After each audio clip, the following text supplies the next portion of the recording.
टुकड़े टुकड़े करके मारेंगे और काटेंगे। और ये दिन में और आपको देखना होगा जब हमारे अंदर ही मसावात नहीं है, जब हमारे अंदर ही बराबरी नहीं है, जब हमारे अंदर ही एक दूसरे को अपनाने का जज्बा। ये उम्मीद मत रखना कि आप हमें सुकून की जिंदगी मिलेगी और ऐशो आराम की जिंदगी मिलेगी। सुन लो, तुम्हारी तबाही और बर्बादियों के दिन शुरू हो चुके हैं, तुम्हारे मरने हो चुके हैं, क्योंकि तुमने जो बीज बोया है, जाहिर है कि छुरी बोगे तो तलवार ही पैदा होगी, और जो छुरियां तुमने बोई है वो तलवारें बनकर। तुम्हारा बुरा लगना मेरे बूट के नीचे, तुम्हारी नाराजगी मेरे जूते के तलवे के नीचे, तुम्हारी नाराजगी की कोई हैसियत नहीं है मेरी। लड़की क्यों जहेज दे, लड़की का बाप क्यों जहेज दे? 18-20 साल तक पाले और पोसे भी, और उसके बाद में तुम्हें मांगो। अरे उससे बेहतर था कि तू जामा मस्जिद दिल्ली की सीढ़ियों पर कटोरा लेकर गाड़ी चाहिए, बेटे के नाम पे मांग रहा है। फैसला करो कि इन दोनों में इंटरनेशनल भिखारी कौन है, जो आप अल्लाह के नाम पे मांगे वो, या जो अपने बेटे के नाम 10 रुपए की भीख मांगे वो, या जो गाड़ी मांगे, फॉर्च्यूनर मांगे, नौकरी के लिए 10 लाख रुपया मांगे वो। फैसला करो। चर्चिस की नजर में ये भिखारी इंटरनेशनल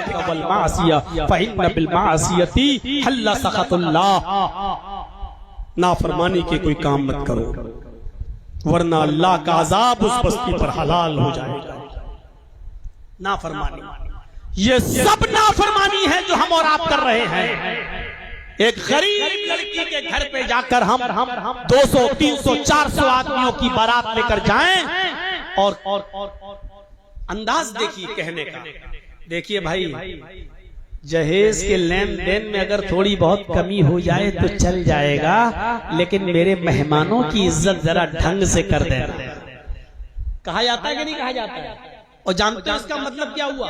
इसका मतलब ढंग से कर देने का मतलब यह है, बड़े का नहीं चलेगा।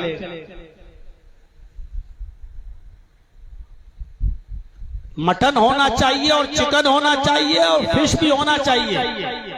और अब तो एक और सिस्टम चलने लगा है जिसको बोलते हैं बफे सिस्टम। आपके इलाके में है?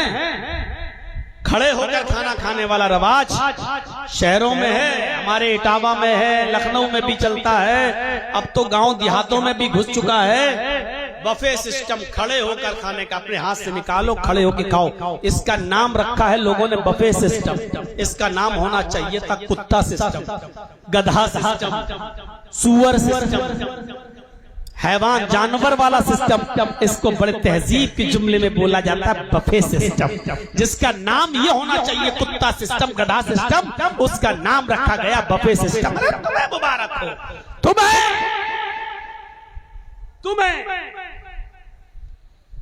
गौर करो। हजरत हुज़ैफा इब्न यमान जब कैसरो किसरा बादशाह से मिले ईरान की सरजमीन पर, और खाना खा रहे थे उनके यहाँ, और जमीन पर एक रोटी का लुकमा गिर गया, तो उन्होंने जमीन से उठाकर और मिट्टी को साफ करके उस लुकमे को खाया हुज़ैफा इब्न यमान ने। तो रुबी इब्न आमिर ऐसे हाथ मार के कहने लगे, कौन ऐसा मत करो, जमीन से उठा के मत खाओ। तो इन्होंने कहा क्यों? लिमाजा क्यों? कहा अरे हम ईरान में आए हुए हैं, ये लोग जमीन का पड़ा हुआ खाना उठाकर खाने वाले नहीं हैं, जमीन पे गिर जाता है उसको फेंक देते हैं, तुम क्यों उठा रहे हो? जाओ।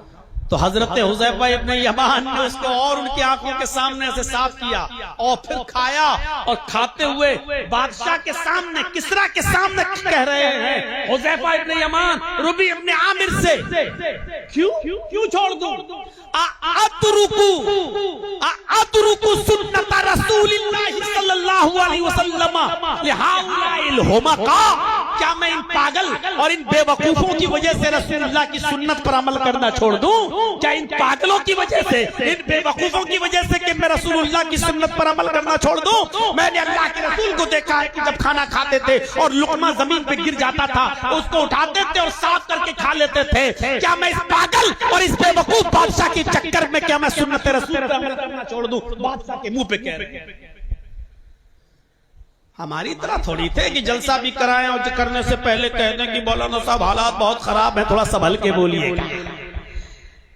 ऐसे हालात हैं कि कुछ हो ना जाए, आप तो चले जाएंगे, मुकदमे हम पर चलेंगे। वो बादशाह के सामने बोलते थे कि लिहाउलाइल हुक्म का, इन पागल और बेवकूफों के लिए मैं रसूलुल्लाह की सुन्नत पर अमल करना छोड़ दूं, ये जज्बा था। आप सुन्नते रसूल पर बुलडोजर चलाते हैं, मुसलमान होकर खड़े होकर सिस्टम बनाकर खाना खिलाते हैं, और उसी निकाह में सुन्नते रसूल की धज्जियां उड़ाई जाती हैं और इल्जाम लगाते हो गैरों पर कि आज ये हो रहा वो हो रहा है। अल्लाह के रसूल ने 1400 साल पहले कहा था, आमालुकुम वमालुकुम, जैसे तुम अमल करोगे वैसे हम तुम्हारे ऊपर हुक्मरान मुसल्लत करेंगे, वैसे हम तुम्हारे ऊपर सरपरस्त मुकर्रर करेंगे। आज हमारे ऊपर अगर बुरे लोग सवार हैं तो रोते क्यों हो? ये हमारे अमाल का खमियाजा है जो हमें भुगतना पड़ रहा है। हम अपने अमाल सही कर लें, हमारे ऊपर अल्लाह ताला हुक्मरान भी अच्छे, नेक और ईमानदार और मसाबात सबको लेकर चलने वाले हुक्मरान भी हमारे ऊपर आ जाएंगे। लेकिन जब हम ही नहीं है, तेरे पीछे मेरी नमाज नहीं, मेरे पीछे तेरी नमाज नहीं, तेरी मेरी नापाक, मेरी मस्जिद नापाक, अरे जब तुम एक दूसरे का चेहरा नहीं देखना चाहते हो, मैं तुम्हारी मस्जिद की नमाज जनाजा पढ़ा दूं तो तुम कहते हो सबका निकाह टूट गया, तो क्या उम्मीदें रखते हो कि वो हमें अरे टुकड़े टुकड़े करके मारेंगे और काटेंगे? और ये दिन में और आपको देखना होगा, जब हमारे अंदर ही मसाबात नहीं है, जब हमारे अंदर ही बराबरी नहीं है, जब हमारे अंदर ही एक दूसरे को अपनाने का जज्बा नहीं है, हमारी मस्जिदें इतनी कमजोर कि मेरे से तेरी मस्जिद नापाक हो जाए और तेरे आने से मेरी मस्जिद नापाक हो जाए, मेरा निकाह पढ़ाने से तेरा निकाह टूट जाए और तेरी जनाजे की नमाज पढ़ाने से मेरा निकाह टूट जाए। जब किसी के निकाह इतने कमजोर होने लगे तो फिर आप ये उम्मीद मत रखना कि आप हमें सुकून की जिंदगी मिलेगी और ऐशो आराम की जिंदगी मिलेगी। सुन लो, तुम्हारी तबाही और बर्बादियों के दिन शुरू हो चुके हैं, तुम्हारे मरने और कटने के दिन शुरू हो चुके हैं, क्योंकि तुमने जो बीज बोया है, जाहिर है कि छुरी बोगे तो तलवार ही पैदा होगी, और जो छुरियां तुमने बोई है वो तलवारें बनकर पैदा हो चुकी हैं। ये तुमने खुद बोया था, इसका जो पौधा बड़ा हो रहा है वो अब हम और आप खुद काट रहे हैं। अब ये मत उम्मीद रखना कि अब हमारी जिंदगियां सलामत रहेंगी। मेरे भाइयों, ये 400-500 आदमियों की बारातों के सिस्टम, ये मैं को जो चोर और डकैत कहता हूँ ऐसे ही नहीं कहता हूँ, इसलिए कि खराजा दखला सारिकन व खराजा सारिकन, चोर बन के आया और डाकू बनकर निकला, ये ऐसे ही नहीं कहा था अल्लाह के नबी सल्लल्लाहु अलैहि वसल्लम ने। और जहेज जैसी लानत, जहेज जैसी जो है जहेज जैसा नासूर हमारे मुआशरे में क्यों मेरे भाइयों, लड़की क्यों जहेज थे? लड़की का बाप क्यों जहेज थे? 18-20 साल तक पाले और पोसे भी, और उसके बाद में तुम्हें गाड़ी भी दे और मांगो।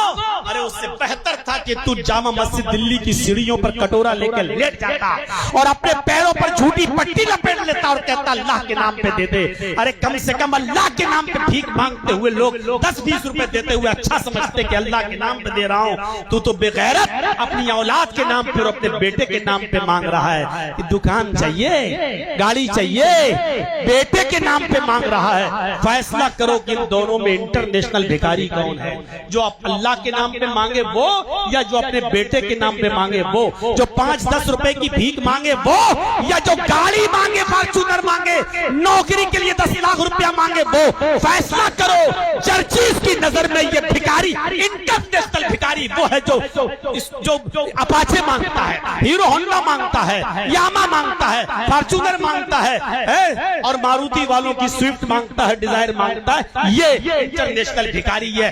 मैं बोलूंगा जिसको बुरा लगे लगता रहे। तुम्हारा बुरा लगना मेरे बूट के नीचे, तुम्हारी नाराजगी मेरे जूते के तलवे के नीचे, तुम्हारी नाराजगी की कोई हैसियत नहीं है मेरी नजर में। मेरे भाइयों, तुम्हारी नाराजगी हमें जहन्नम थोड़ी दे देगी और तुम्हारी खुशी भी हमें जन्नत थोड़ी दे देगी। ये जो कुछ भी लेना है हमें ऊपर वाले से लेना है। न तुम्हारी नाराजगी की कोई हमें चिंता है, न तुम्हारी खुशी की कोई हमें खुशी है। मेरे भाइयों, मीर तकी मीर के उस वाक़े को याद करो। शायर था, शादी फिक्स हो गई उसकी बेटी की, एक ही बेटी थी। सोचता था डोली सज जाएगी, चली जाएगी, विदा हो जाएगी, हम लोग फारिग हो जाएंगे। और 1 महीना जब शादी में रह गया तो होने वाले दामाद ने एक लिस्ट पकड़ा दी, मीर तकी मीर को लो, ये दो, ये दो, ये दो, ये दो।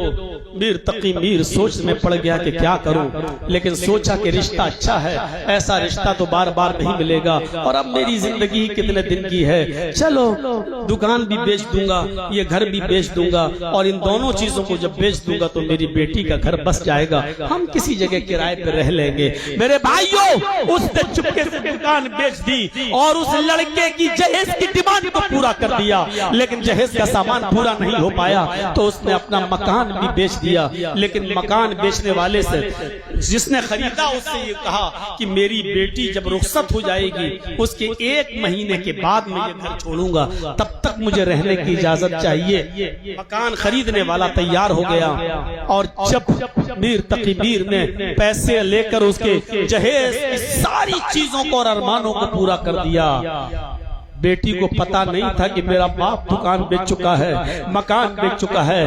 नहीं मालूम था बेटी को, जिस दिन बारात आई, निकाह हुआ और फिर रुखसती होने लगी, पहले तो बेटी अपने बाप के सीने से चिपक के रोती है, अपनी माँ के सीने से चिपक के रोती है, और उसके बाद में अपनी सहेलियों से चिपक कर रोती है। और जब ये जाने लगी और कार में बैठने लगी, डोली उसकी जाने लगी, ज्यादा दूर नहीं था, ऐसी 50-60 किलोमीटर की दूरी पर उसका रिश्ता लगा हुआ था। जब ये वहां से जाने लगी तो चलते वक्त अपनी एक बहुत प्यारी सहेली के सीने से चिपक के रोने लगी। सहेली ने भी उसको डोली में बिठाते वक्त, कार में बिठाते वक्त उसको कह दिया, सिर्फ इतना उसके मुंह से निकल गया, मेरी दोस्त तेरा घर तो आबाद हो गया, लेकिन तेरा बाप बर्बाद हो गया। तेरा घर बर्बाद हो गया, लेकिन तेरा बाप बर्बाद हो गया। ये जुमला सुनकर वो उतर गई गाड़ी से और कहने लगी, मेरी सहेली, मेरी दोस्त, मुझे बताओ तुम कहना क्या चाहती हो।